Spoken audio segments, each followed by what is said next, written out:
Hello and welcome back to EastEnders Weekly, your weekly podcast all about EastEnders. So we're discussing episodes from the 24th to the 28th of September this week. Hello, Alex. Hello, Ben. Hello. Have you had a nice week? You've been enjoying the late summer sun and the early autumn sunshine? Well, I've been watching a lot of EastEnders. We've been watching a lot of EastEnders this week, haven't I've gone we? through the 80s, some of the 90s, and current. All for you guys out there, the listeners of the show. No, I'm just watching it round. I'm just watching the 90s ones, just for your own entertainment. Yeah. I get in a hole in YouTube when you watch one video, and it just it's a wormhole, a loop. It is. You do. You find one, and then I go from Pat to Pauline to Peggy to all the P's to remixes. It's Paul Truman. the very good. I showed you that remix of the "You Bitch You Cow" song. You did. You showed it to me about 3 times. It's good, isn't it? It's good. I It like is good. it. It's got a nice tune to it. It reminds me of that video they had, the Master Chef with Greg Wallace, when he kept saying wobble wobble wobble Yeah. wobble. It's really good. Yeah, it's all fun. So look it up if you can. "You Bitch You Cow" EastEnders remix. You could always put the link on our Twitter. I will, because it's funny when the earrings go.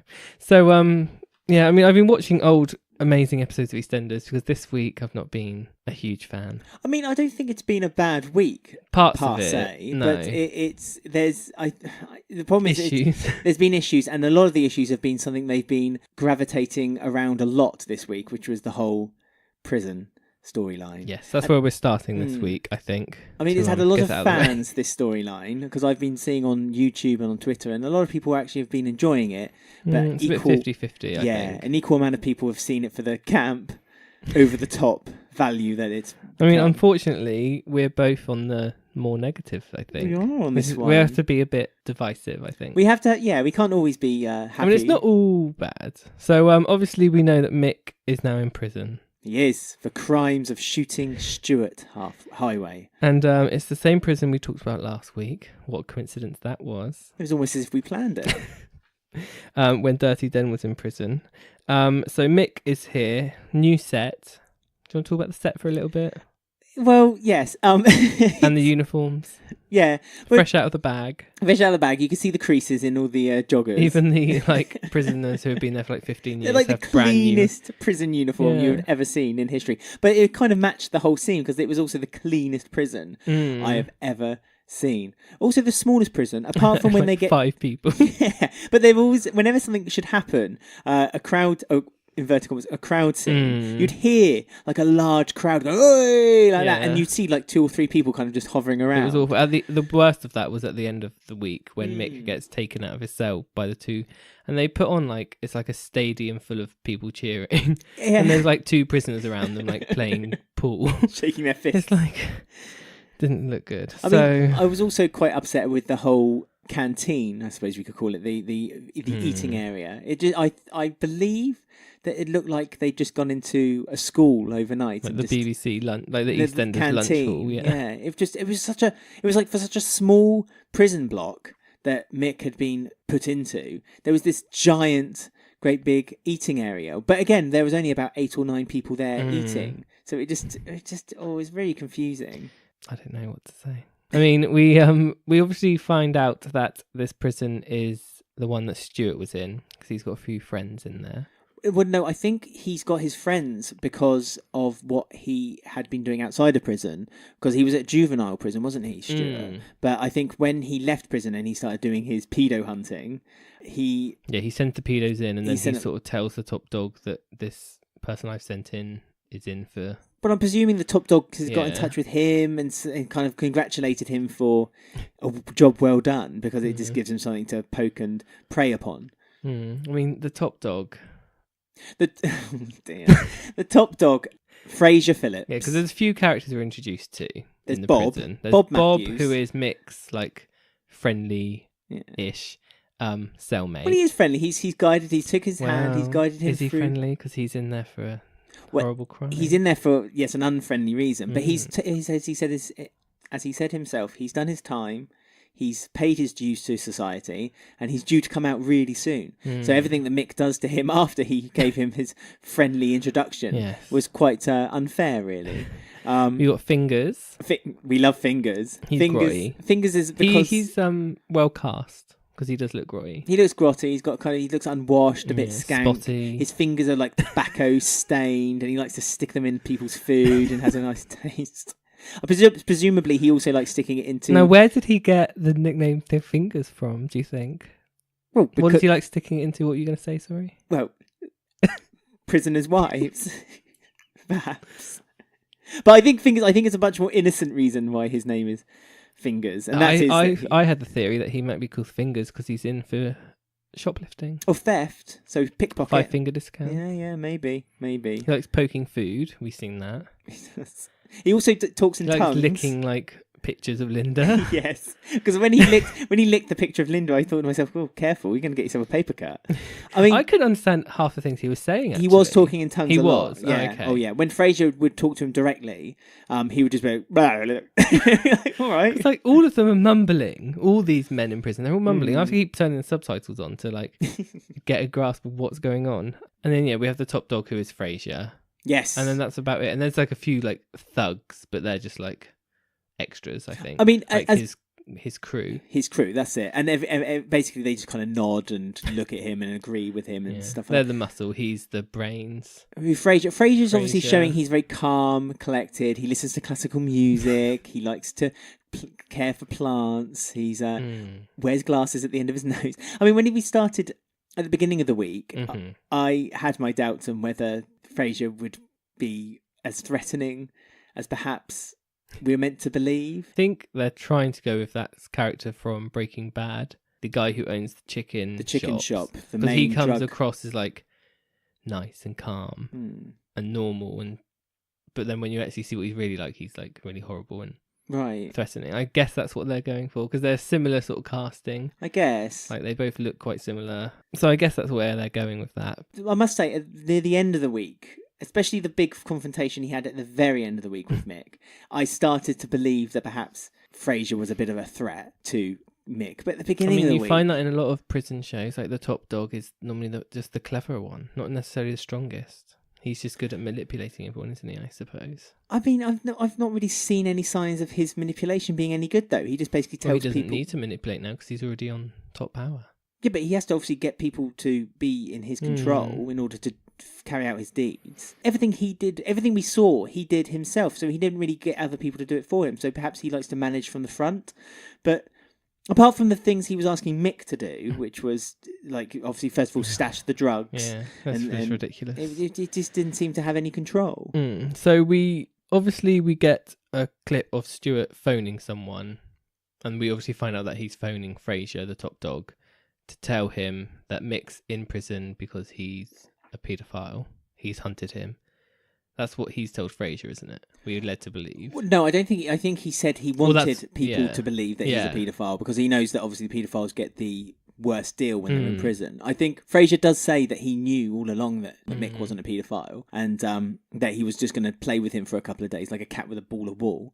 But because Mick stood up for himself a little bit, he's found himself a bit of an enemy now, and so he's going to carry on winding him up. And this is where because Mick asks him for a mobile phone to begin with, and then I know, it's so stupid because he wants to wish Johnny happy birthday. It's like his first day in prison. He asks the top dog to smuggle in a mobile phone for him. But he wants to do it in the privacy of his cell, I presume, because he thinks there's not going to be so much noise in the background. Yes. But then every time the scenes were played off in his cell, you could just hear in the background, nods!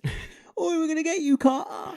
And it was just, goodness me. I mean, just use the phone in the prison. But he does say that though. In the end, he goes like, "Oh, I'm just going to use the public phone." And then I know it's like, well, he's got himself in so much trouble this week for like no reason. Well, I agree with you. Everything that has happened to Mick has been Mick's own doing. And even Bob Matthews, game show host, even he says that, at the very beginning of the week, do you know the best thing you can do while you're in prison? If you believe that you've not done it and you can get out, keep your head down, mind your own business and just plough through. But Mick's like, no, I don't want to. Go straight into his cell, says, this is my family. So he's now shown the top dog a picture of his family so that they can target people outside of prison. Oh, this is my family. This is my wife. This is my daughter. It's like he's actually giving him their address. This is their phone number. This is their national insurance number. It's like he's giving them all the details he needs to basically threaten his family outside of prison. But Mick sees it as like, oh, this isn't my fault. I don't know why this is happening to me. Why is this all happening happening to me, Bob? Why?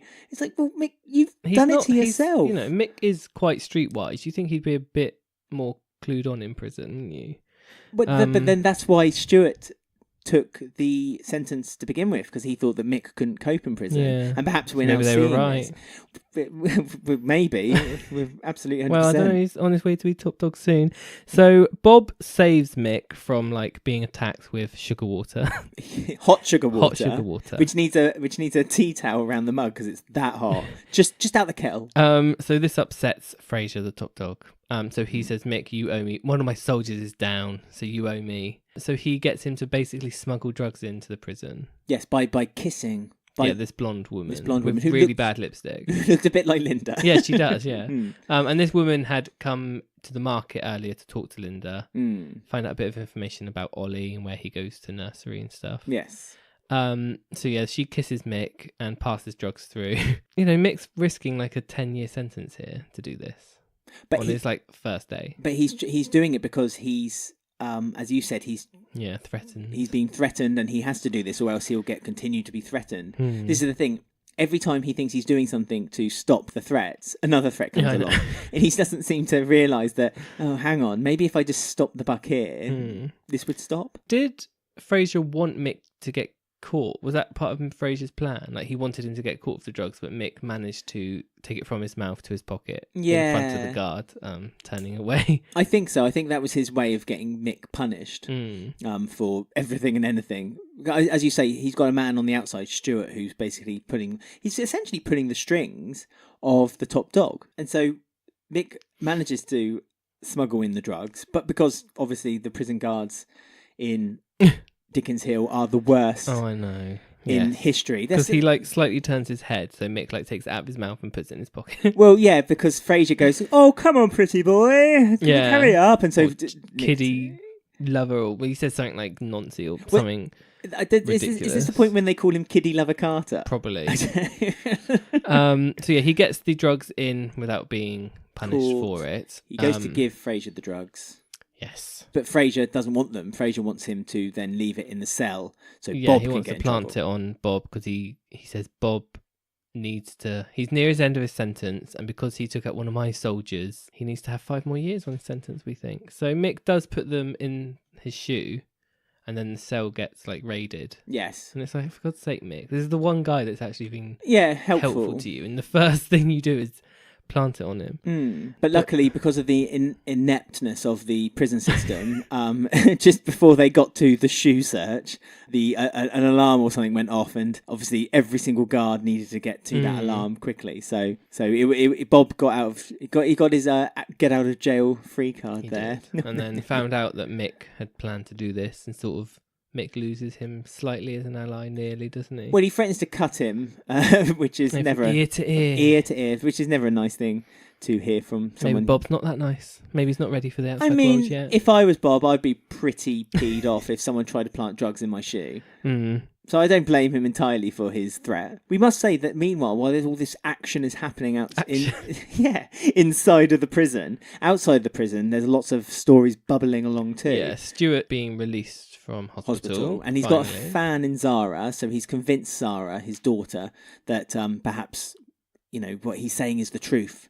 So she goes to the pub with Stuart to confront Linda and offers them an ultimatum. This ultimatum is really silly. It's ridiculous. There is to be fair, there is no ultimatum. It's basically saying, do you want him to be in prison or do you want him to be in prison? He's like, if he says like, I'll tell the police that Mick didn't mean to shoot me, so Richie will get him convicted of attempted manslaughter. Accidental manslaughter. And it's like, that doesn't exist. No, it really doesn't. That's what manslaughter is. Which is stupid. But accidental murder. But he says, but for me to do this, I want you to believe that Mick did shoot me. And it's like, what? That doesn't make any sense. In Stuart's crazy little mind, I feel that he thinks that if he can get the Carters to believe him, then everyone's gone against Mick. And I think that's what he's saying doing. That is, you could just say, okay, Stuart, yeah, I believe that he shot you. But it doesn't mean you actually do believe it. It's just a really weird ultimatum, isn't it? It's pride, though, isn't it? This is where it's all boiling down to. Would it make more sense if if Stuart says, I'll tell the police I shot myself and it wasn't Mick at all, if you believe. Like, I don't know, it's just a really rubbish ultimatum. Yeah, but the problem with that is that Not if really Stuart, gaining anything, is he, really? Either way. the Carters aren't, or Mick isn't. No one is. No. We're not. The viewers. I mean, if Stuart was to now go into the police station and say, oh, I put my hands up, I shot myself, then Stuart's going to end up with prison time. So he's never going to admit that it was him who did it. Because obviously, we're jumping forward a little bit, but this week he does admit it. He admits he shot himself. The logistics of it. Does he? I thought Mick, No, he does. I thought Mick said to Stuart, you shot yourself. But Stuart doesn't necessarily agree with him. He does. Mick says to shoot yourself and to get away with it, it must have taken a long time to plan. And then Stuart says longer than you can possibly know. So he doesn't technically. That is an admission. That's an admission that he's shot My himself. eyes are still on Whitney. It doesn't mean that Whitney didn't help, because there's a lot of theory throwing about that there must have been someone else helping, and Yeah, there it had still to doesn't be. make sense if he shot himself. It really doesn't, because how then? So why is there no blood behind the bar? And someone came downstairs. Yeah, and if he did shoot himself in the kitchen, how did he get the gun in the ice bucket in the bar? And if he already planted it there and then shot himself, where's the second gun? Exactly. It's all going a bit mad. It is, including me. So yeah, this is when there's obviously Zara's with him when he's saying all this to the Carters, and sort of Linda looks at her and thinks, wait, there's a slight look in Zara's face that doesn't quite believe her dad here. So she gets the plan with Halfway to say, if we get Zara on side, this will be it. So I think Halfway does get her to come over on her own, and Linda has a little word and tells her like a story about how she knows Stuart's ex-wife and her mum. Yeah, so she said she used to go to the same salon as her mum, and one day she just changed and disappeared, and there was word in the salon, because, gossip, that she had found a new guy and he'd been basically putting her down, and it takes more than physical abuse. There's words as well. Words can hurt. Yeah. And Zara basically obviously thought, well, this does reflect into what actually had happened. I know that much for sure from my father. Yeah, but she still doesn't quite believe Linda. So she, in this prison we have 24-hour visiting hours. Oh, you can just visit whenever you want. You don't even if you're not on the list of visitors, you can just turn up. If you're friends with Big Mo's ex-boyfriend, just pop in when you like. So Zara comes to visit Mick and basically has a conversation about her upbringing with him. We find out about her smoking habits. Yes. Or non-smoking habits, it could be. And how she has started burning herself. Yeah, I think she's out of confusion and grief and not really Stuart's knowing, back in her life. Yeah, not really knowing what to make of the whole situation. She's from being pulled from pillar to post, isn't she? Really. And she sort of, the whole conversation, she still doesn't believe what Linda said. And Mick is like walking away, he says, "Oh yeah, that they went to the same salon." Yeah, he confirmed what Linda had said, and so it was at that point that Zara knew that the Carters weren't lying, and that the Carters were true people, and perhaps they were the good people that they kept emphasizing and telling her they were. I mean, this convinces Zara to basically go completely 180 and change her mind about Stuart, and she finally confronts Stuart. Yeah, and this is after the phone call that Mick's had with Stuart. So Stuart's trashed his apartment. Oh yes, well yes. So we're back in prison. So we're back onto the back in prison's Dickens time Hill. scale now. Yeah, Mick is given a phone by Bob, almost as a peace offering between them both. So they're friends again now. They're pals. And but incidentally, Mick asked Bob where he can get a phone.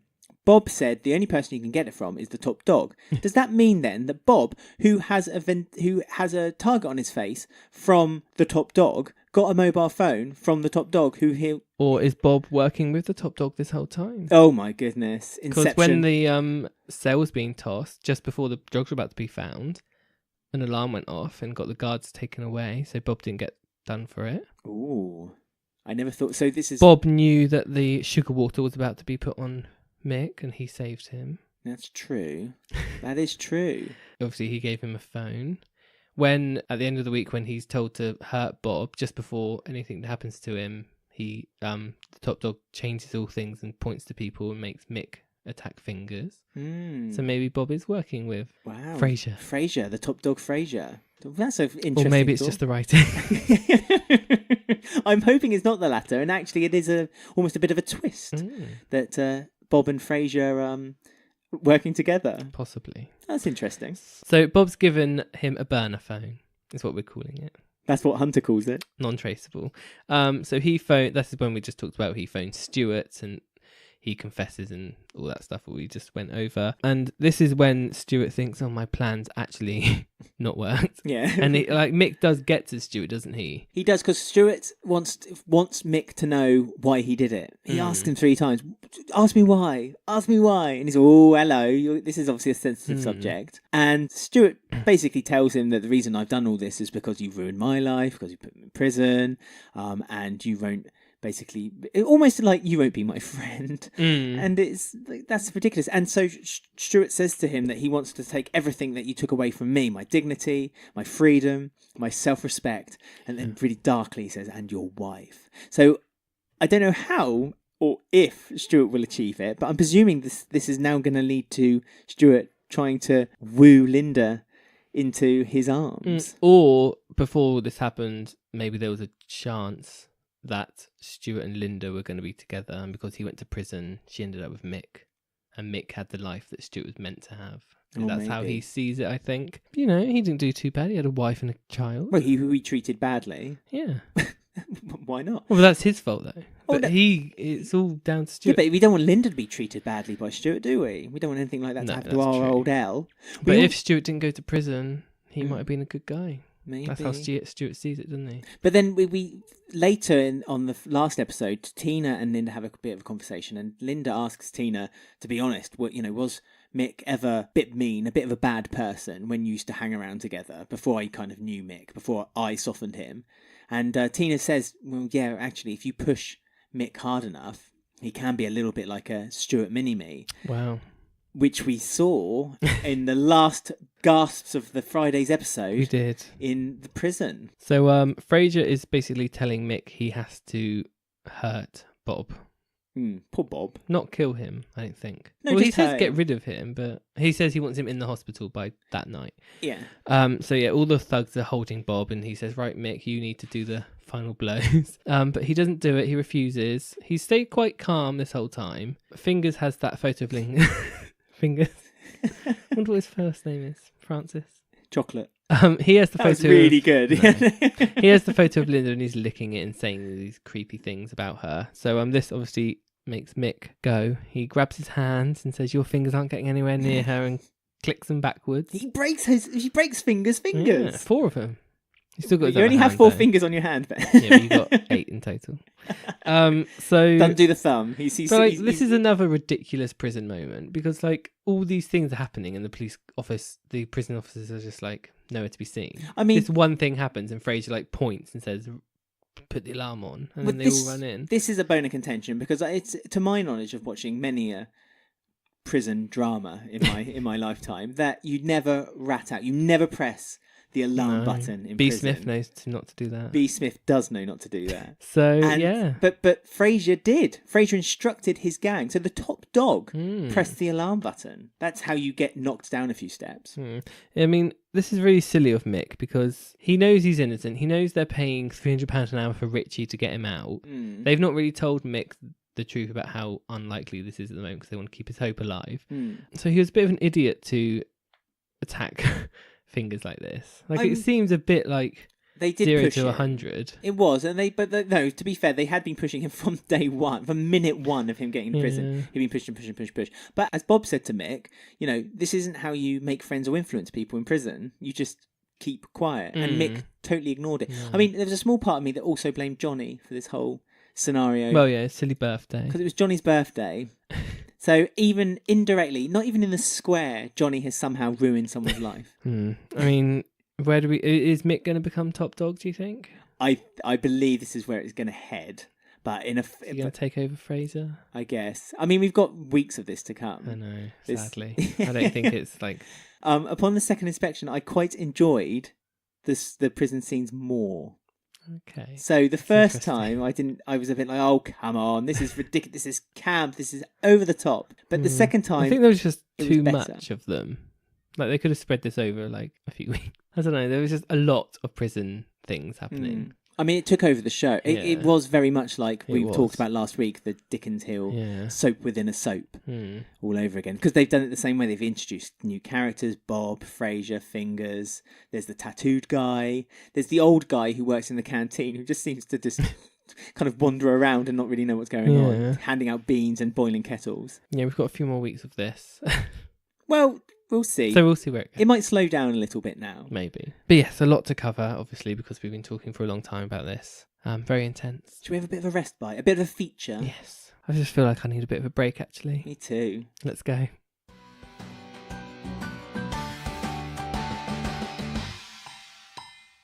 Yes, it's our feature of the week, a brief history in Walford, or this time, outside of Walford. I know, we're going on holiday. You're going on holiday, packed your bags. Going to send a postcard. Out of season, all the kids have gone back to school, so it'll be a bit quieter, and it'll be a bit cheaper too. But before we do any of that, we are just going to remind you guys that we have a merch store floating out there in space, and you can find it by looking at shop.spreadshirt.co.uk/EastEnders Weekly podcast, and if you click on there you can see that we have a design, a unique design made specially for us of the Queen Vic bust. We do. That you can have on anything. Yeah, I've got the pillow, which is really good. You say you have the pillow. I was going to say it's now changed, so we now do pillow/cat beds. Exactly that. Our cat is having a whale of a time. Keeps on that. sitting on the Queen Vic bust. Keeps sitting on her face. So that's good. Christmas for your cat. That's it. Dot would have one for Dave. Well, to keep Dave out of the way, I'd say. So Dot would also, I believe, would have maybe an apron too, just to wear while she's making a Christmas cake. Because it's that time of year also to make you start getting your Christmas cake ready.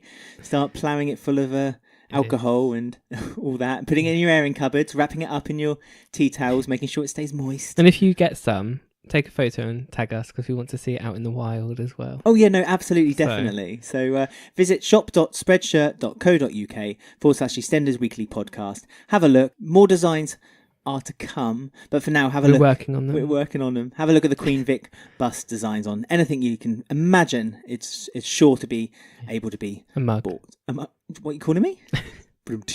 Anyway, oh yeah, we should have kept that for the end. Anyway, a brief history in Walford. Yes. So this week on its third week, we're now out of Walford.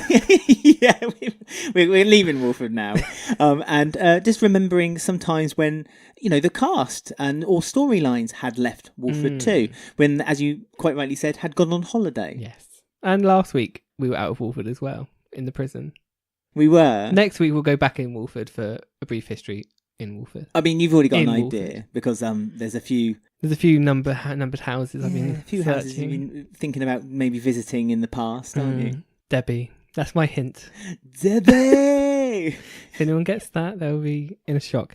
Right. So this was back when the BBC used to allow EastEnders to film like in all these exotic locations. They used to give them in Europe. They used to give them the budget to film outside of the actual main set. Nowadays, it would be pretty much frowned upon, almost a waste of money to leave. Because we came across an article that was posted like 2014, which said they had a plan to have the Mitchells in Spain for a week, but the BBC axed it and they didn't want to spend the money. And we thought, it's been ages since we've seen an episode where it's been abroad, which were always really fun episodes, weren't they? They were like hour-long ones in the week and stuff. So we thought, let's take a little look back and chat about them. Yeah, because they've been here, there, and everywhere. As you said, they stuck pretty much in Europe. Never really gone through. Not much to further. Peru. Pat and Peggy in Peru. That would have been good, wouldn't Peggy it? in Peru. They might be in Peru right now. Peruvian adventure. Flying around Peru. I say, and also you said abroad. There's been times when we're also counting when they've basically left the square and gone somewhere else on mainland United Kingdom. But shown it, which is very rare. Exactly. So there's a few. I mean, we've got loads written down. We've got Blackpool. Yes, that was the famous gay kiss between Simon and Tony. Simon who? Not Wixie. Not Simon Wicks. No, Simon was going out with Tiffany, and Tony was Tiffany's brother. So it was a bit of a, I know. And Tiffany was pregnant at the time, believed to be Simon's baby. But then we later found out it wasn't Simon's. Poor Tiffany. It was Grant's. R.I.P. Tiffany. Yes. So yes, just quickly say it. They had a full gay kiss on that storyline, and they had to cut it because it was seen to be too. Well, we know what the papers say about it. Too because startling. we've discussed that in the past. Yes, indeed. We've gone to the Scotland Highlands. We have. A couple of couples have gone there just to run away to elope, to get married. Barry got pushed off a cliff. By Janine. Where's Janine, eh? When you need her. Yeah, she'll be back soon. I hope she will be back that soon. was it Sam? Sam and Ricky went to elope to Gretna Green, that old chestnut. And there was a big panic for them trying to chase them and stopping them before anything should get out of hand between the Mitchells and the Butchers. We've been to Paris, EastEnders in Paris, the city of love. Well, yes. I think we'll be talking about a bit more in detail about that later Certainly. as well. And then Spain, which is where a lot of the people in EastEnders like to go, don't they? I mean, Spain's like the staple. It's where a lot Phil's there right now. He is. We could be seeing it what's he instead up of the to prison in Spain? drama. Well, I know. That would I'd rather see what Phil's up to in Spain. He said it was really beneficial. No, because is Grant still in Spain? Because Peggy went to live. So yeah. Because there was the story about 2 years ago where maybe that a bit weird more. villa. Yeah, and they shot the scenes separately. Yeah. And so it was really felt a bit staggered. So every time Phil was like talking to like a woman in a wig, and next time they showed a shot and you saw Peggy. And then when he threw something at her, you just saw this kind of the back of this woman move out the way, and then you saw Peggy kind of then the other shot. That was And when Ronnie and Roxy were like missing, they were in that villa in Spain and they filmed it separately. They've done it a few times. Peggy's Towers. Villa. Do they still own that villa then? So that's where it's gone to. I guess that's where Grant is. Maybe Ben's hopped over there from France. Well, we don't know where Ben's gone, do we? No. Soon to return, maybe. But do you reckon that's what the beneficial thing was about? Where he said to Sharon, maybe selling up Peggy's villa. Maybe We shall see. we shall. 2 months. He's back. But we're talking about the old times. So which holiday did you want to look back on first? Which postcard did you want to reread? Well, let's do a short one where back in 1993 they decided to have a bit of a hop over the channel and visit France to do a bit of a booze cruise, and that was Phil, Sharon, Grant, Kathy, and Pat and Frank decided to join in the Pat's mix in as well. every single one. She did. Even the ones that aren't technically about her, she's still there. I mean, every time there's good value of Pat and Frank Pack. There we go. Because they always use the old trope of English people trying to speak the lingo, not succeeding. And that happens on this occasion too. But Pat and Frank decide to go off to Paris because Frank wants to visit his daughter Diane, who hadn't been seen for a little while at that point. And he discovers that she has got pregnant. A 19-year-old pregnant. Another family member. In a Pat has so many. I bet Christmases and birthdays are just insane for Pat. Well, I bet Pat was pleased she died, to be honest with you. Save her a few coppers, didn't it? Save her paying grandchildren presents. So we had young couple, Grant and Sharon. They were quite a young couple. They'd been together now 2 years. Phil and Kathy were quite a new couple. And this was where Sharon started to realise that her relationship with Grant was basically not what she wanted it to be. And at the time, Phil was seen as kind of the soft romantic one. I know. God. Can you believe it? How it's changed. And obviously these sort of holidays for the younger listeners, this is back when it was really cheap to buy alcohol overseas. Booze cruise was a term for people who basically got a cheap ticket on a ferry from Dover over to Calais, go to one of those big French supermarkets, pick up a van load, because they did. I know the amount that we'll post all the links because there's clips on YouTube. So we'll post all the links of all the topics we're talking about, so you can watch them before or after you listen to this, whatever. But yeah, that's a lot of booze they put in that van. It was a heck of. I must admit, I wouldn't mind being. I'm presuming they were using that for the pub as well. Perhaps they were doing it as a cheap way of, selling it off cheap or at full value as a brand, maybe. Because Den does that as well, as we learnt this week. He likes to fill up vodka bottles with cheap stuff. It's the thing to do back then. Not anymore. And so you go over, get lots of cheap cigarettes and alcohol, and you come back again. And it was a very common thing. Lots of people used to do it, especially around about Christmas time, because it stocked you up for the season.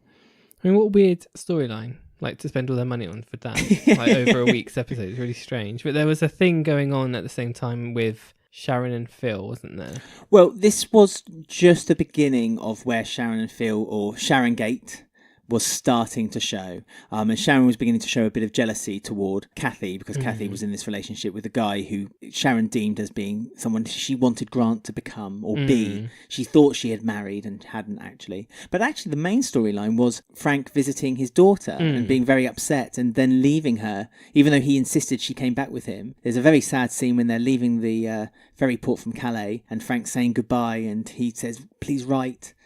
and I'm assuming she did, and they sail away, leaving her in Paris or France to live single. Although we did discover that the father of Diane's baby was German, which upset Frank quite a lot. It did. Cockney lad. Exactly. Old wounds don't heal very well. Bless him. Bless Frank.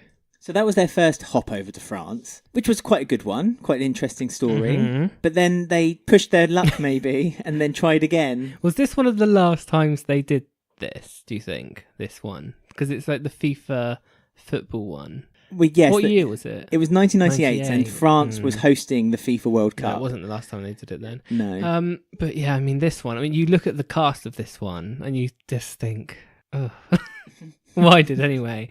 Well, like, what are the main cast members for what is it, EastEnders in Paris? Yes, so it's called EastEnders in Paris, and they did it over 3 days, which coincided with the FIFA World Cup coverage beginning.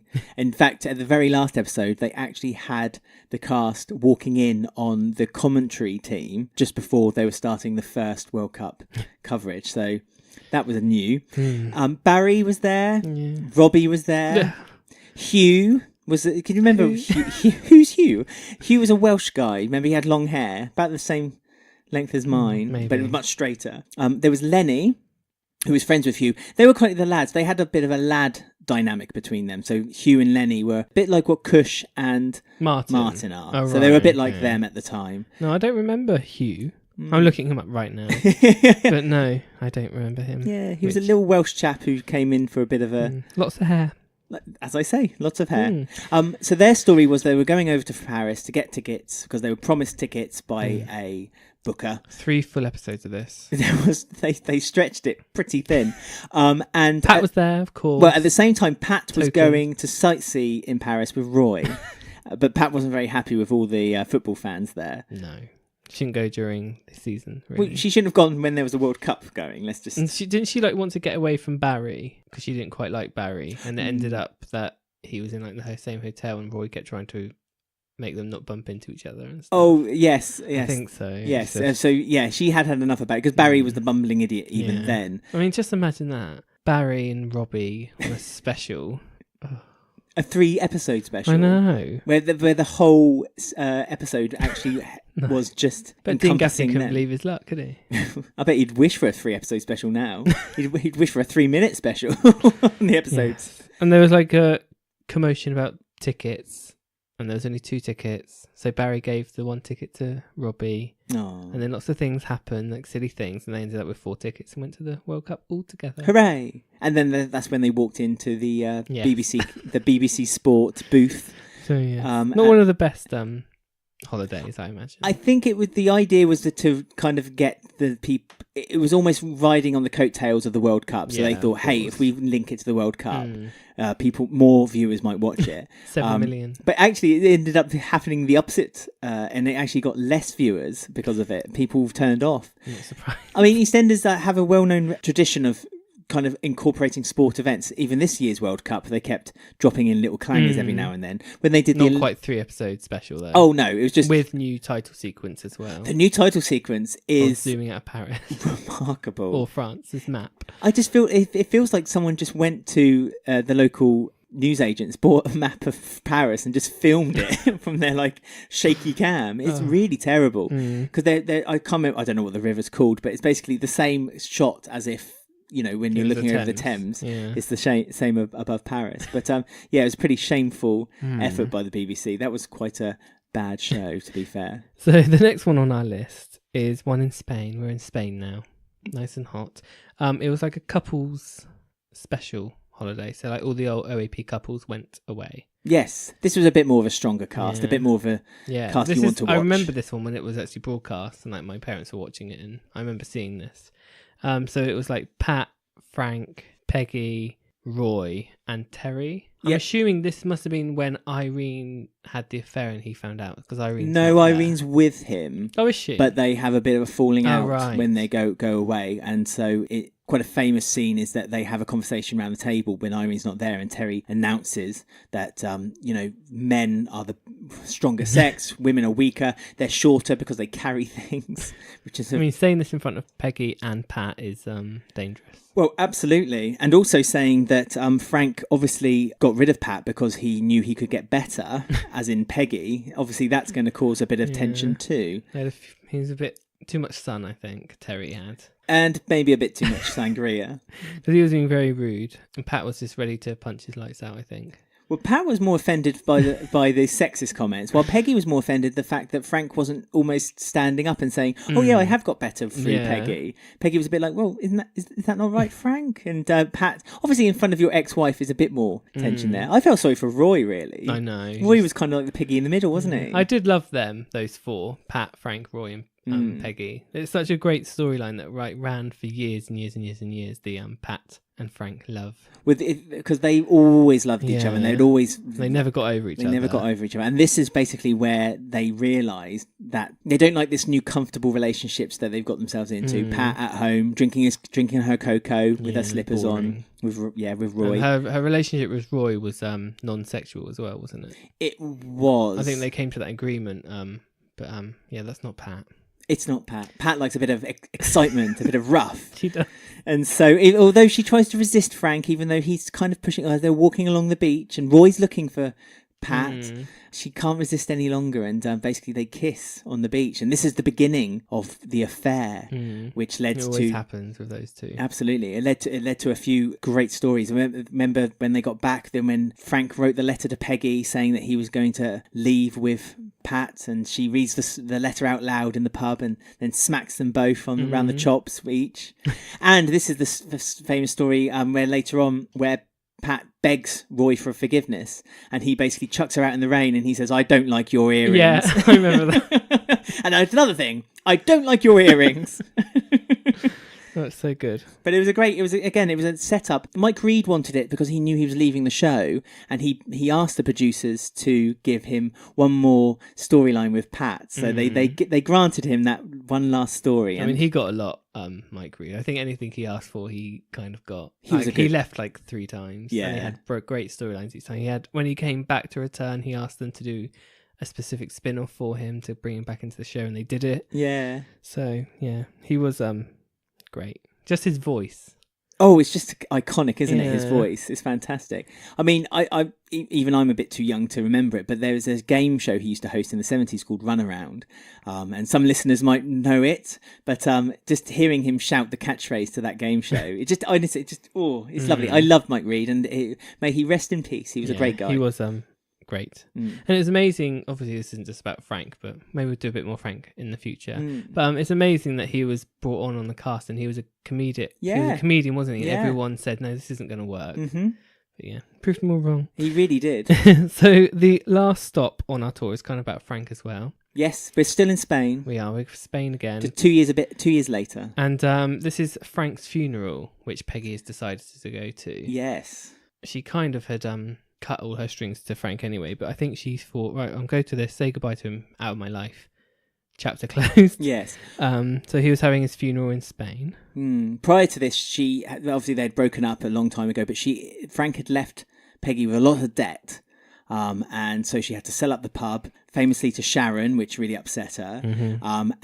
But she started to rebuild her life again, and then she got the phone call to say that Frank had died in Spain, and so she went out to Spain to his funeral. But who would be at Frank Butcher's funeral? Someone in a car reading a newspaper. It was. With a hat on. And a pair of big shades, big sunglasses. So funny, he came to make sure his funeral was all okay. He was there to see who was turned up and things like that. Do you think it was to see who would turn up, whether anyone would turn up? I think that's the type of thing that Frank would do. He probably went there thinking, I'll see what they say. That's a bit narcissistic, isn't it? That's a bit what Frank is, though, isn't he? He was quite narcissistic and a womanizer, and he was. Yeah, he had the charm, and he knew how to switch it on. So, but she She like went up to him and asked him like for directions, and it turned out to be him, didn't it? And that's so funny. But it's just amazing that they went all the way to Spain to film these just to reintroduce him. I mean, the whole premise was that Frank had faked his own death so that he could start a con of this timeshare property scam. Because there's a lot of things like that around that time that you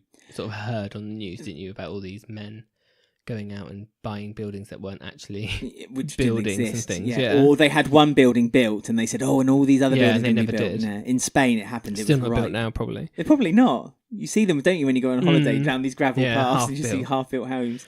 So Peggy had the line of the century, I feel, when she said to Frank, when she discovered that he was at his own funeral, you could have the common courtesy to be dead at your own funeral, which I thought was fantastic. Yeah. They are great, those actors, all of them. Because it was built up over such a long, I'd say a long time, what, 8 years, 7-8 years by that point. But it didn't get boring, no. like having that story go through. No. But that was one of the great episodes that he's actually alive. Yes, and then so basically he thinks his scam is going forward, but then he's been portrayed by the person who's doing the scam with. And so then that's even better, actually. Yeah. The fact that he got scammed, which so was, great. Shows some humidity, and so Peggy takes pity on him. There's a really lovely scene also. Again, as we say, we'll post these clips. There's a really lovely scene between Peggy and Frank where they kind of just have it out with one another, and they realise that they were good together, but at the same time they kind of destroyed each other, and they were best to be separate, but they still love each other enough to, wish each other well. And so Peggy gives him a little bit of money just to settle him in again. And that was the last we heard of Frank until we then heard of Frank Butcher's death 1 year after Mike Reed's. Yeah, when they wrote it into the show. And they did consider recasting him. Really? Yeah. No. Yeah, they did. They were going to recast him. him. I don't think Barbara Windsor or Pat would have allowed it. No. I don't think they would have. They would have probably done a stand and been like, well, if that's happening, we're off. Yeah. They've recast them. You can't. Once a character becomes iconic. There's certain characters that you just, I don't think you can. Like, everyone questions whether they should recast Zoe Slater, and it's a bit like she has that. It's because she had that iconic moment with Kat, and it's just really difficult. It's like Michelle. It just didn't. It didn't quite work out very well, did it? Martin worked though, which was surprising. Which surprised me because I really liked the. I think it's the second incarnation of Martin, the one which was famous with Sonia. Yeah. I mean, I quite like James. His name's like James Alexander something. Oh, Alexander Drew or something. Something like that. But he was very close with Wendy Richards. He was one of the ones that went to the funeral. But so I'm guessing he gave his blessing to be recast. I guess, yeah. He's got a kid now. He's on Twitter. Busy lad. Busy. So they when they did go, when they left the square for these little trips, these little gallivants away, there was always a purpose for them. There was never, apart from EastEnders in Paris, perhaps. Well, that was a blip. That was a little mistake. But the mistake being having Robbie. Don't be so cruel. The 2 episodes in Spain certainly are really great episodes, to the point that this is you and I were kind of talking about it and remembering when we first watched them, and then to kind of relight our memories. There's just something special about when you see them out of Walford. Yeah. I don't know, it's something like you remember it a bit more fondly, don't you? Like, it's special because they're not on the set. Yeah. I mean, we always say Albert Square is as much of a character, or Walford is a character of the soap. So in a funny way, when you take that character away, it changes things, it changes dynamics a little bit, and it's and it's always done for, or it has been done for, quite important stories to wrap themselves up a little bit, or to ignite new ones. Sadly, we don't see it anymore, though. Not so much. Not so much. But that was just a small handful of stories that have left Walford. Do any of you have any stories that left Walford that you enjoyed? Any memories from holiday that you remember watching? Not memories of you being on holiday and watching EastEnders, though. Obviously. Of your EastEnders holidays. Yes. If you do, then we'd be really interested to hear from you. You can email us eastendersweekly@gmail.com. You can tweet us @EastEndersWeek. You can post comment to us on Instagram @EastEnders Weekly Podcast. You can also find us on our Facebook group. It's buzzing now. Well, you can. I was just about to say, you can also find us on our Facebook group. So if you go to Facebook, search EastEnders Weekly Podcast, you'll find our page. But also, if you look at the tabs above, just below the search bar, there'll be a link to groups as well. Click on that. I think people know how to use Facebook. Well, I'm just being helpful. I'm being helpful. I'm putting the sun cream on people's back while they bathe in the sun, Dan, as an analogy. Well, next week we'll be back in Walford for a brief history in Walford, I think. I feel we need to look into a house. So if anyone's got a certain numbered house they want us to look into, let us know. Oh, yeah. Again, let us know.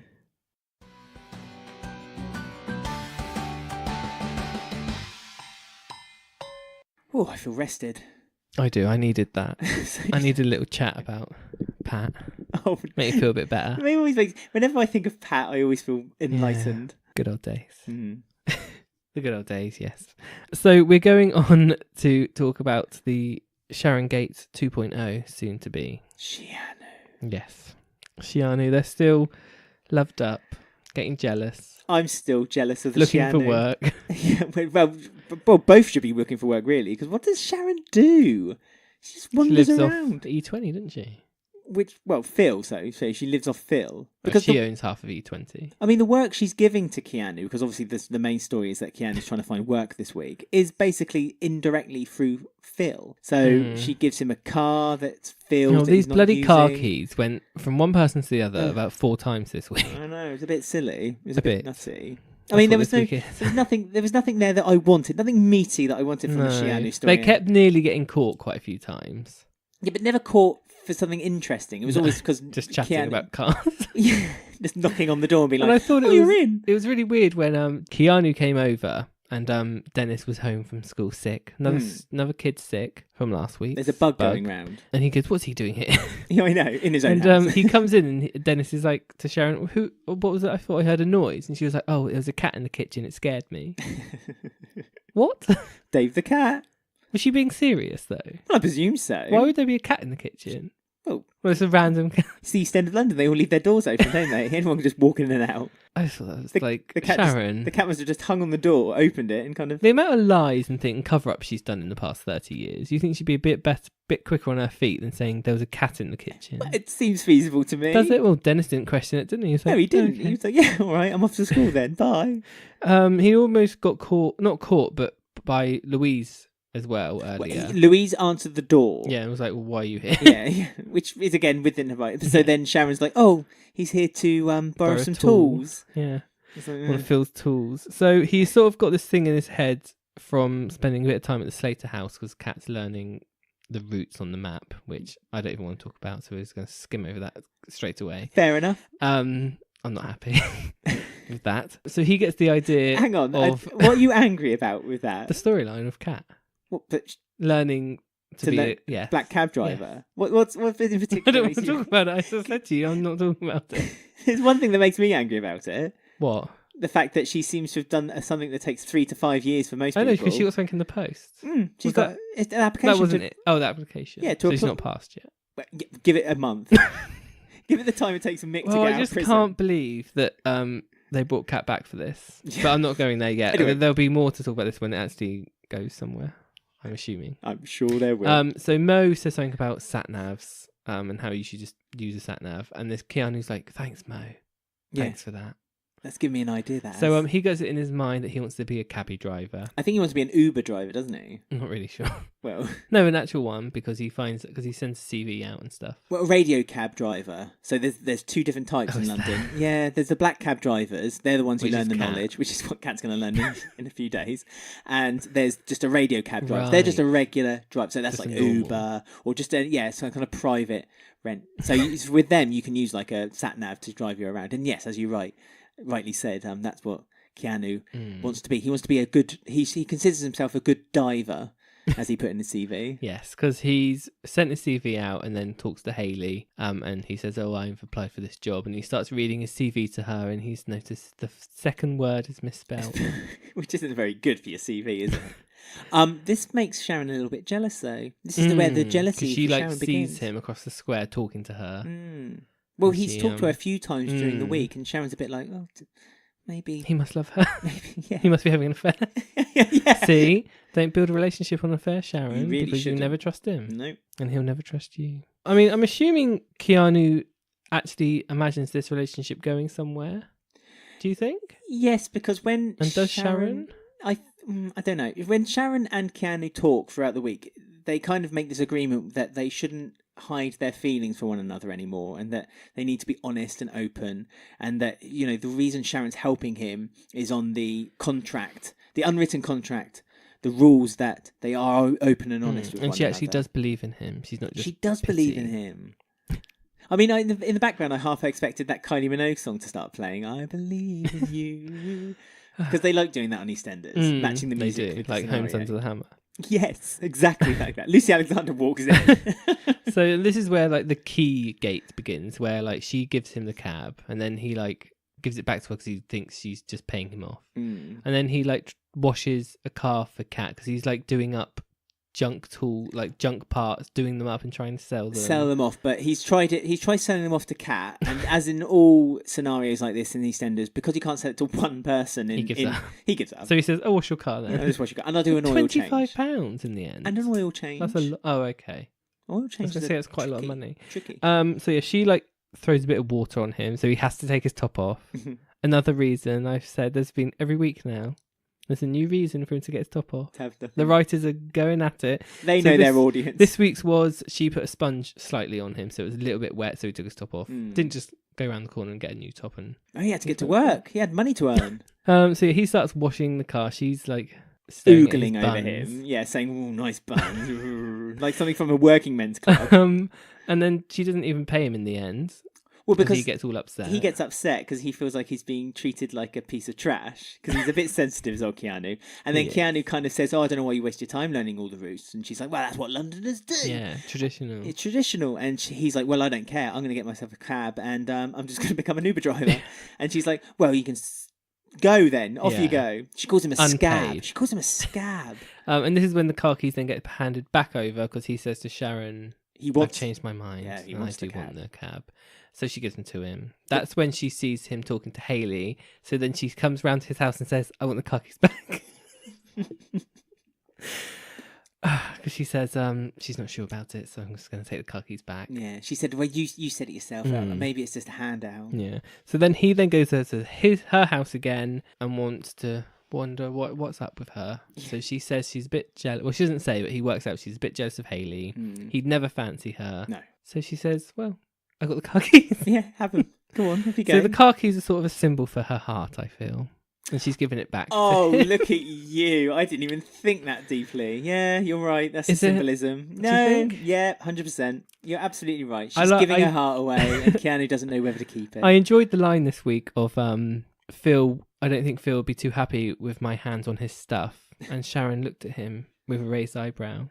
Yes. As in, she is Phil's stuff. And his hands are on her. I'm really enjoying Sharon at the moment. I know you're 100%. Like little things like that you just said, like when she just raises And there was eyebrow. another one where he says something like, "I can't keep my hands off it," like meaning the car. And she went, "Oh, I'm it, am I?" It was something like that. I vaguely remember. And it's like, oh, Sharon. She hasn't grown up, has she? She really... Well, again, if you're watching old episodes of EastEnders, she's just never changed. She's one step away from going to the Queen Vic with Keanu and just laying on the bar in front of him with her legs showing. Because that's her best asset. It is. Her legs. Which we all know is true. She's ordering skinny lattes in the cafe. She needs to keep those legs in tow. So, yeah, that's all going on. I mean, slight spoilers for next week. Sharon learns how old Keanu is. So it shocks her. I mean, that's... Does she not know? That's just a revelation. His CV's been printed in Louise's bedroom. Oh, yeah, would have had his date of birth on there. Yeah. Maybe she's hired him. Well, Phil's hired him, so... I mean, she did say she'd charge him tax for using the printer, and then again did her little raised eyebrow and wink. So we know what tax means. Handcuffs, tying up. Double knot tax. So yeah, their love is continuing. I mean, who's gonna find out about this first? Someone is. They keep walking in on them. I reckon it'll be Louise. It's going to be Louise. Yeah. And then Louise found out about Abby and Ben's little secret, and she tried to blackmail Abby, didn't she?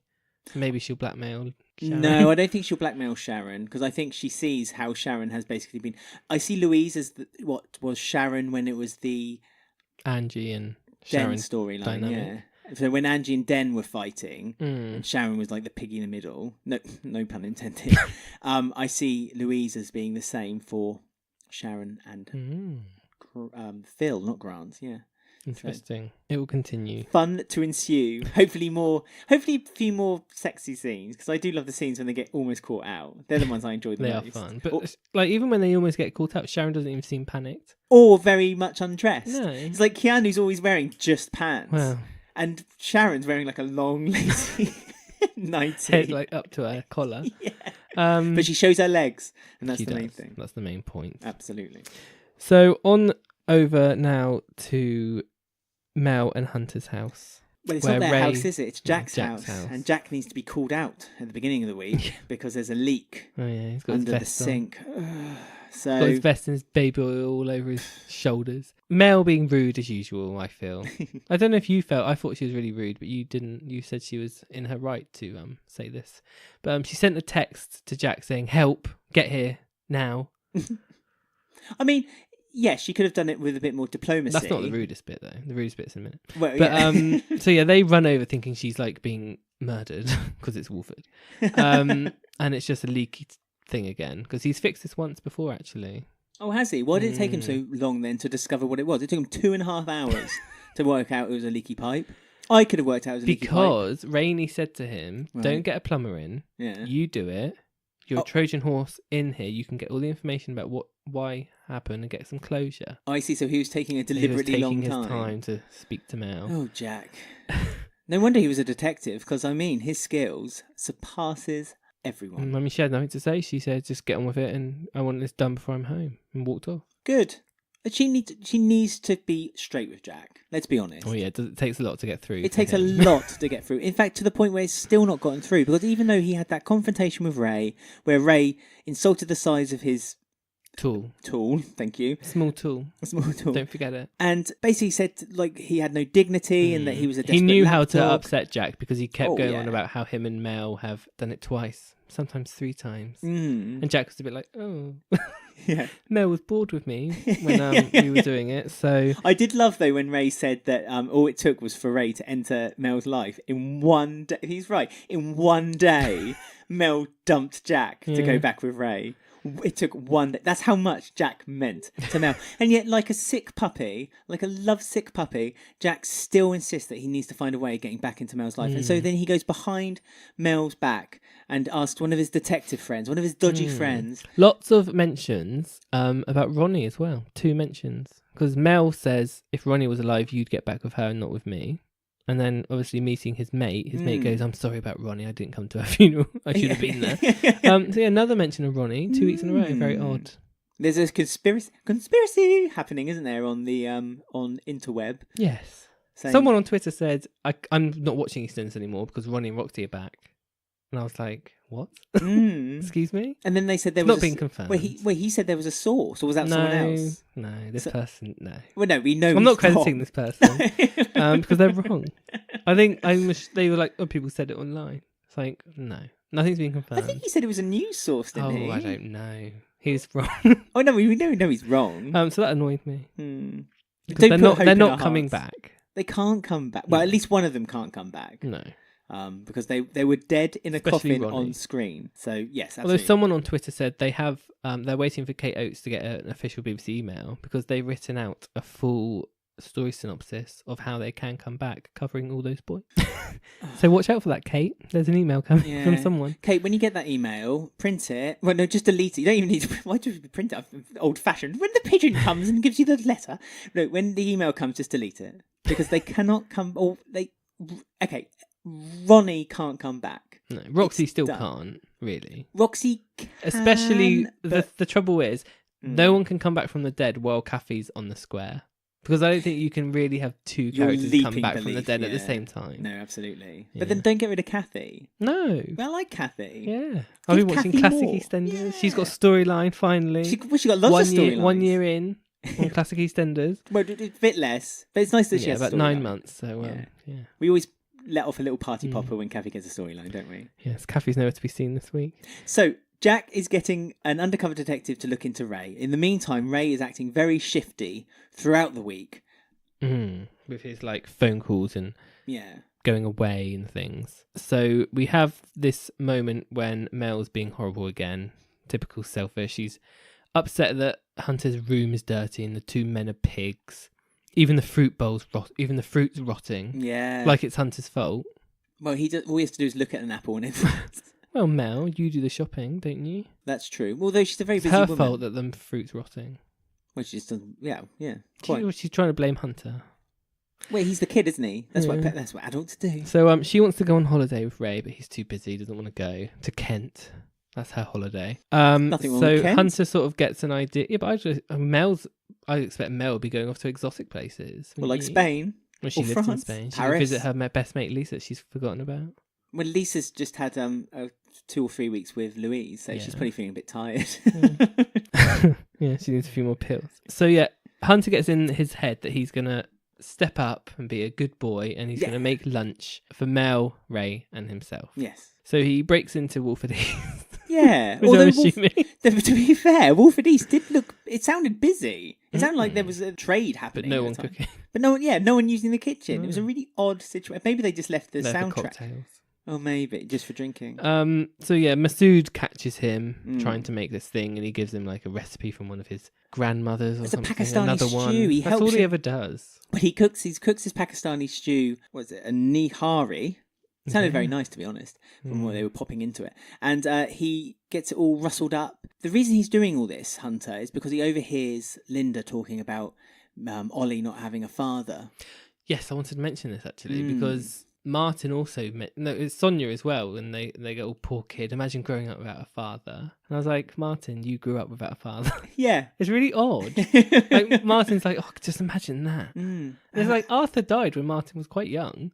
Yeah, he must have been, what, 8 or 9? Yeah. Yeah. So it's like, Well, has that maybe just been forgotten. Maybe he's reflecting on his own experiences. But it did seem, yes, I think that was a bit of a forgotten that was really moment. stupid. It's like you grew up without a father. It's like one of those collar moments when you just pull the collar like, no. There's a few of them. We'll talk about that later with the Beck storyline of the history. Not happy. Oh, dear. Have they been breaking the timelines? There was a wasted opportunity, I feel. Say no more. We'll get to it. But yeah, I thought that was silly of Martin to say that. But so yeah, Hunter's thinking, all right, I need to be a family, so he cooks this meal for him. That's when he overhears Ray on the phone saying something's coming up this weekend. You're right, he does. He gets a phone call to say he has to work the weekend, but then later on in the week, when Hunter discovers more about Ray, Hunter phones the person who called him, says that he can't work, then tells Mel that he can't go away for the weekend because he has to work. Right. So now Hunter knows that Ray's made a reason for him not to be in both locations. So what is Ray up to? But this is when Ray is in the cafe, because right at the end of the week, Ray's in the cafe having breakfast with Hunter. Hunter mentions BBC Music Day. Yes. Oh, God. It was really slipped in really quickly. But BBC Music Day, where they're doing gigs all around the UK. And Hunter really wants to go to it. And some guy walks into the cafe and says, Simon, Si. Si, hi, Simon. What are you doing here? Yeah, what are you doing here? And Ray's like, no, sorry, mate, you must have the wrong person. This starts to plant a seed of doubt. Yeah, and he just stares at him until the man goes away, and he's like, oh, okay, yeah, I must have Yeah. one. So, yeah, really odd. And Hunter starts doing some investigations. he hunts. He does. And he looks in Ray's suitcase. Now, he's pretty good because he just stands there and he thinks about what could the combination of the suitcase be? My mum's birthday. Yeah. He knows that. Clunk, He's a good boy. Like, He's a good son, isn't he? He is a good son. Everyone loves yeah. Mel, you see. Hunter and Ray. And Jack. And probably Max in the future. probably Rainey as well, to be fair. Yeah. She's easy. She'll go with Everyone. anyone. Sharon. That'll be Sharon's next affair. Oh, no. I don't want Sharon and Mel. So yeah, he sort of digs around, gets his car keys. He sees some paperwork in his briefcase, goes into his car and finds 2 passports, one being with the name Simon Wright. Yes. So has he got 2 identities, or Does he have a secret family? is he just an undercover cop? Is he deeper in the mob Mm. landscape than what we were led to first believe? It is odd, very odd. And I mean, Hunter even tries to call him out on it, doesn't he, and asks him. But then the scene, that's like the last we see on Friday. They sit down and he goes, "Oh, who's Simon?" And Ray says, "Don't push me." Yeah. This is not for boys. Yeah, don't get mixed up in this. And Hunter is now, I think because Hunter wants this perfect family, doesn't he? And he sees it slowly coming away from him bit by bit. So now Ray's lying to Hunter, which I think which surprises Hunter, or at least Hunter's never noticed it before. I mean, if I'm just going to quickly throw up a theory, that is that maybe Ray is closer to Hunter biologically than what we're actually meant to believe. Because obviously we all think that Hunter is Steve Owen's son, but we did, maybe Mel had an affair behind Steve's back with Ray at the time. Obviously, there's no dog. I know. No. Yeah, it could be because he says to Hunter, "I see you as my own son," doesn't he? Because Hunter says, you don't. You love Mel, but you don't really love me. But then again, earlier when they were playing PlayStation or Xbox or unnamed console together, Mel took over and he had to take a phone call, and the person on the phone says, "Oh, am I disturbing anything?" He says, "No, you're not disturbing anything important." Yeah, nothing at all. important. Yeah. So he's a bit of dirty. Don't know what he's up to. He's obviously trying. Obviously, Jack's mate's going to find something. He is. Jack's such a crooked cop, isn't he? Even when he left the police service, he's still crooked. I get the impression that Ray is there for digging information somehow from Mel, and we said this right from back in the beginning that perhaps he's digging information from the Mitchells. Yeah, an E20 or something, or who knows. I mean, I thought it was weird when Jack's mate said, "Oh, I'm 2 weeks from retirement. Is this cop going to end up dead? Like, for looking into Ray too much?" Oh dear. And Jack's going to feel guilty. Maybe. Something like that. Anyway, we'll have to wait and find out a little bit longer. Tender hooks. But I like Ray, so I think it's a bit of a shame if they're going to... Yeah, he's quite interesting, isn't he? He's good. Layered villain. Likeable villain. He is likeable. I like him just because he basically is a bit bigger and better than Jack. Yeah. So we posted on our Facebook group, which is... Everyone can join now. We're on there. Yes, please join our Facebook group. Lots of chat and discussion. What do we all think Ray is up to? Do they have an opinion? Yes. Michelle says, "I think he has a second family." And also up to something dodgy. Oh, well, surely the second family is dodgy enough. Mike says, "Ray's a shifty guy. And ironically, Jack is doing a background check on him simultaneously. Hunter did a good reality check on his dear old dad." Something I must mention, that I found Hunter the most likeable I've ever found Hunter this week. He gave his meal up to the Carters. Yes, which was a lovely thing to do. But also he was a bit more adult, didn't whinge all the time, and he was quite wise and with it. He showed signs of his father, Steve, this week. Yeah, and then there's a few other comments saying, Rob says, "I'm assuming he's got another relationship," and Jasmine thinks he's got a secret family. Awesome. So that's what everyone's theories are this week. I mean, we know that he's not got work or time with Mel and Hunter this weekend, so we shall see. We shall. Anyway, I think it's time for a bit of a gap. So it's your turn, I think, this week. Get ready.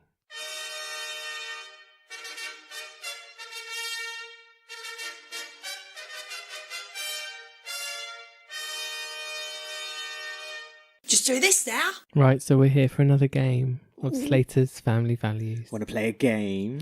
We're getting through the family tree now. So, I say this every time, but I feel that this is a difficult one. And yet I always knock out of the park every time, don't I? Only just. Because my timing's always normally a little bit off. So I'm going to be really strict this week. How much time do I have? A minute. And remind me of the rules. It is like 6 degrees of separation. So everyone is related in EastEnders somehow. So you need to find links between storylines, characters, relationships, divorces, murders, etc. And link them all together from one character to another, which I will give you. Okay.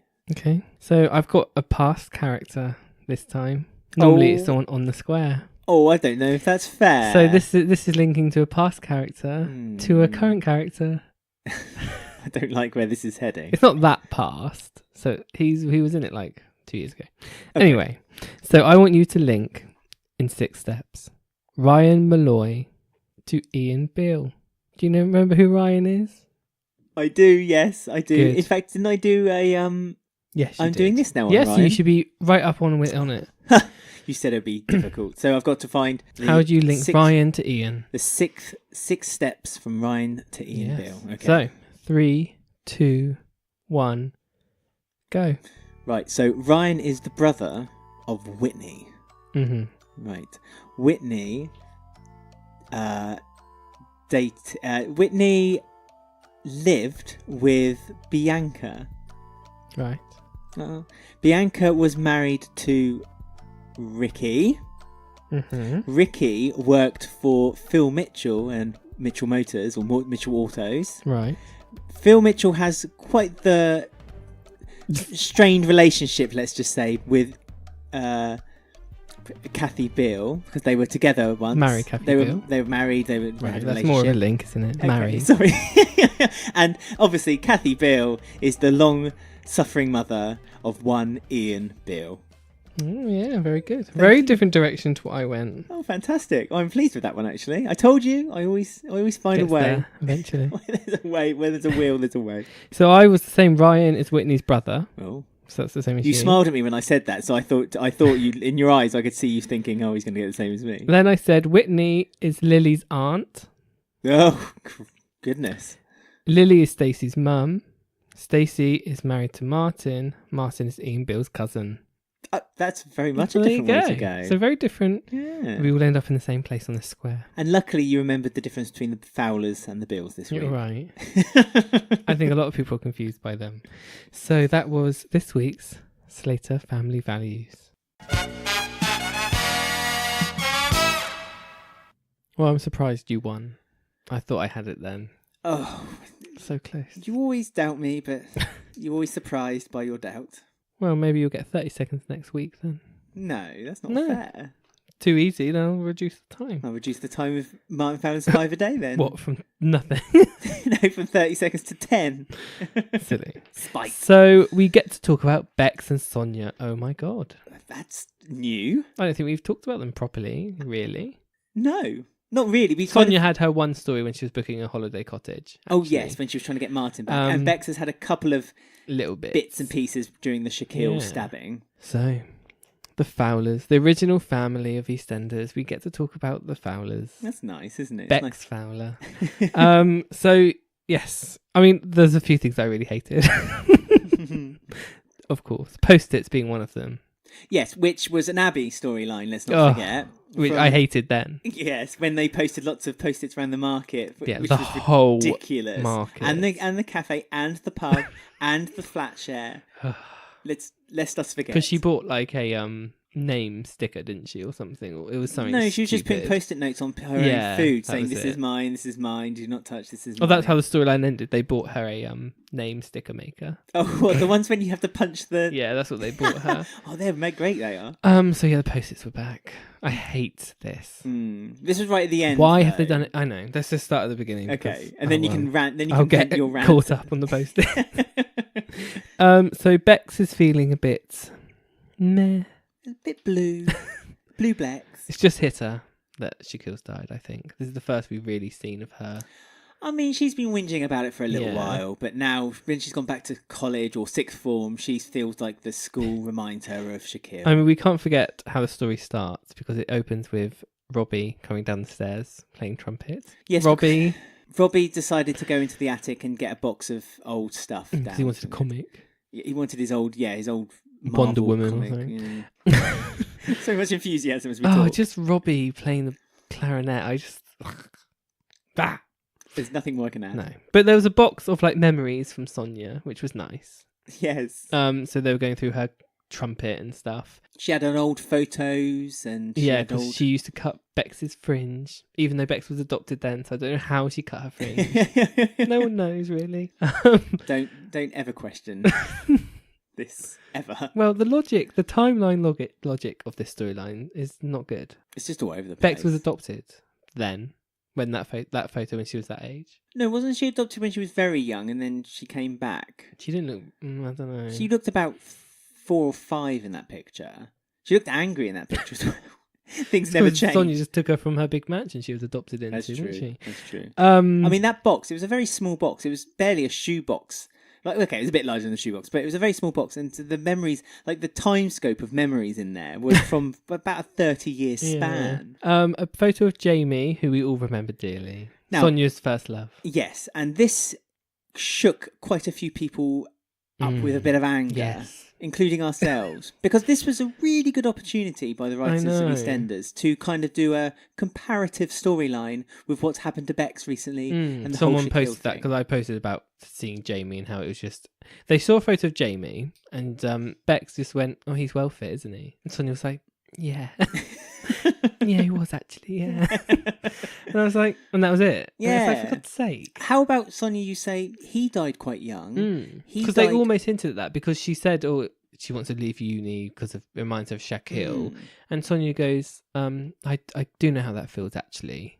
Obviously talking about how she lost Jamie, but then they didn't even talk about it. No. Which they could have. It would have been perfect. It would have been a really nice scene. Yeah, a really for nice her to moment. actually remember Jamie. Because throughout the week, Sonia just doesn't seem to give a toss about Bex, other than the fact that she could do better for herself.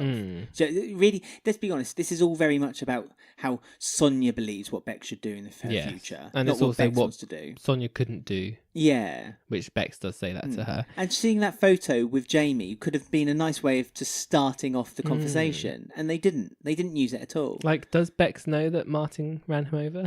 Her exactly, dad? her own Like, father. All these sort of things could have been quite interesting, actually. But no, just well fit. I guess they may have stopped doing that just because it might have made a bit of a rift between Bex and Martin. Bex would have been like, you killed Mum's first love. Unless she might already know. She might. Well, You have to wait till the but Martin Fowler quiz on Quiz Night in the Vic. Yeah, absolutely. Yes. Don't use Google. Don't Google Who Martin did Fowler. Martin Fowler run over? Was it A? Someone who's well fit. Well, it's nice that she thought he was well fit, even though he had 90s curtains. So that's nice. There's nothing wrong with 90s curtains then. Nothing at all. And the nice gelled look. Nothing wrong with the wet look, Ben. Poor Jamie. Nothing at all. How we miss Jamie. I know. Mitchell. Jamie Mitchell. He'll never come. Well, having said that. He can't come back. He died on screen. It was really Everyone- sad, that episode where he died. It was really sad. It was a really good episode. Very Sonia good episode. at her best. And then she marries his murderer. So, Bex has revealed that she wants to leave, not uni. She Walford wants to High, leave sixth Walford form. High, sixth form. I And love Thingy the keeps Walford calling High. it school, which Yeah. really Well, it's puts sixth me form. out. I know. It's the same. But she's left school, but she's not. Yeah, So, yeah. she's doing an extra 2 years. She wants to leave because it reminds her of Shaquille. Too many memories. It's haunt. The halls are haunted by Shaquille's memory. And Madison, of course. A lot's happened to Bex in a short space of I time, really, know. hasn't it, in that school? Does Madison not haunt her? Just Shaquille. Madison's not dead. She probably phones her on a burner. Snapchats till the middle of the night. We know that she likes to Snapchat. She does. She Snapchatted Louise till midnight. She did. So Sonia takes it upon herself to sort of do a meeting with the sort of head of sixth form. Angela Rooney. Doctor. MD. That's a brilliant scene. I love It's it so when funny. she said, I've never met a doctor before. I know. It's like, It's what? like- The doctor that you see when you're sick, Sonia? Or you work in a hospital, Yeah, Sonia. with doctors. Then she says that well, you're a nurse, aren't you, Sonia? Yeah, it's like you went to university, Yeah. Sonia. It's I like, went to yeah. university, but there were no doctors there. What? When you were getting your medical qualification? What? Does Sonia live in this kind of cloud world? I just don't know. understand. It was just so funny. So This anyway, teacher. Sonia is super impressed that she's met a doctor, and it's a head of year from school, so she's using that qualification well. And she basically has I reckon she has a bit of a crush on Bit of a Angela. spark. No, you could tell, couldn't you? She invites her over for tea. She was so funny. She was the head, because she has like another meeting with her, and she like said to Sonia, "I'm a doctor," as well. It's like, all right, and Right. whatever your name. What's her name? Angela. Angela Rooney, MD. Angela, I'm a doctor. It's like, okay. Actually, she's not an MD, is she? She's a PhD. Oh, she's got all sorts of letters. That What do those excite- letters stand for at the end of your name? Do you actually live your head in the sand, Sonia? It's like, my goodness. It's so funny, and the fact when Sonia said, "Oh, where I grew up, where I come from, so Walford. The only time you ever see a doctor is in the pub when someone sells out doctors." And it's like, Dr. Leg was around. Dr. Leg was Thank you, always Sonia. around. He was like a bad smell at times, you know? There's quite a lot of doctors in Walford, actually. Well, there was the No, doctor... they were quite crazy. Yeah, I was going to say, But there there's- were a few of they them. didn't have a great rep. There was that one who tried to kill Baby, wasn't it? Exactly. So, yeah, And anyway. Dr. Leg, you can't be mean to him. Dr. He was Leg. there for years. Get yourselves ready for a couple of weeks' time. I might be know. doing a bit of a He retrospective. returns. So we have all that going on. Bex gets angry at Sonia for interfering. Rightly so. The doctor woman, says you can maybe get.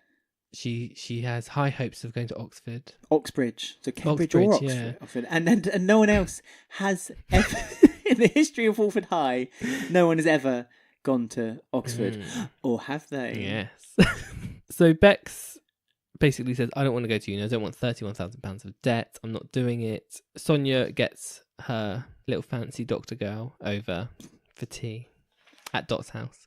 They have another meeting and Bex interrupts and says, just, I want to do what I want to do. And she has quite a nice scene with Carmel a bit later, which obviously changes her mind slightly. They're sort of wrapping Carmel up now as a character, aren't they? They're sort of one by one. They're wrapping up Carmel, they're wrapping up Shaquille, aren't they? They're wrapping up them both together as one big story. And she mentions that she's been approached to join this charity to tour schools, and she said, oh, Shaquille will be so proud of you going to uni, Bex. And he'll always be in... Because Bex then almost flips on his head and says, I don't want to leave Walford because I don't want to forget the memory of Shaquille. But she wants to leave school because she remembers Shaquille. So it's a bit confusing. But Carmel says, you'll never forget his memory. No, he'll always be there. He'll always be there. Be with you.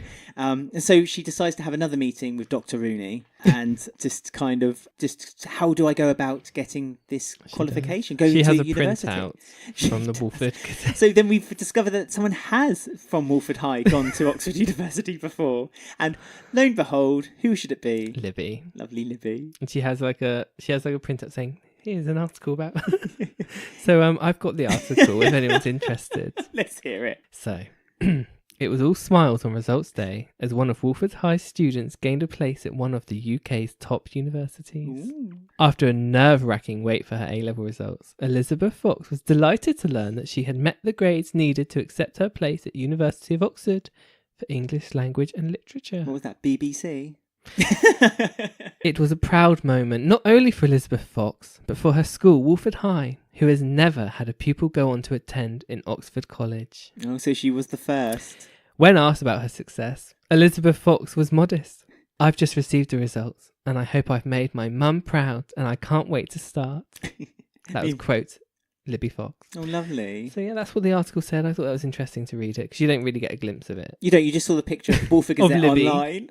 Yeah, Libby looking happy. So Bex could be the next Libby. She tells Sonia and Martin they're sat around Dot's kitchen table. Yes. Which Martin knows very well. Dot's kitchen table. Oh, don't. It's been soiled, hasn't it? Yes, by not Sonia, by Stacey. Where's Dot during all this? Well, upstairs. Is she? Well, crocheting. I'm assuming. She is there. Just off screen, so it's all very... I would have thought Dot would have had some sage I was quite hilarious on Twitter, even though they got no hearts or retweets. Oh, but every time they were shouting in Dot's house, I said, shh, you'll wake up, Dot. Every time.